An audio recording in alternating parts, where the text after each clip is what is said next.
camera sa likod ko siya. Alam mo, yung mga nagkakalat mo, muna, sabihin ko yung tanong mo, fake, fake, fake, fake, fake, fake news. Yan. Ang lumalabas na itong mga desperado, nag-i-invent ko na ng istorya para kumuha yung gulo.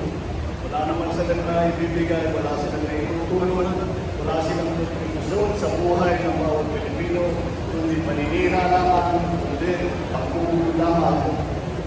Kaya huwag po natin, kailangan mamahingan po tayo. Huwag tayo masyadong naniniwala. Kung wala namang buhay pa, na sa kanilang mga sinasabi. Dito sa issue na ito, ulit, fake news. Yan ang pinakamasamang halimbawa ng fake news na ginakalat na natin sino-sino sa social media. Mag-ingat po kayo at kilabisan mabuti pagka may napapasa kayong ganyan. Dito sa issue ng Secretary Socorro, nakatawa na lang kami dahil sabi ko, ginawa mo ko sa mayan, pagkalilang makakapagod. Mag-recycle daw.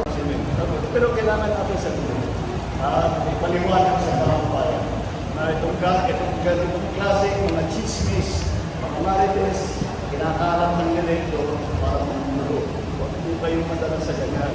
Patuloy po ang trabaho. Hindi po kami titigil lahat po ng ating mga kasamahan. At walang ginawa po, hindi araw-araw, bago at pag-isip, pagpapulong, ay mapapulong at pamapagay. Yan po ang hangarin ng lahat ng pamahalaan. Huwag po kayo madadala sa mga fake news na ganyan klase. Huwag po kayo madadala sa mga pamapagulong na ginagawa nila. Sa amin, hindi na namin pinapansin yan dahil alam namin ng totoo. I have always said this with some of these rumors that are spread around. We have the advantage. We know the truth.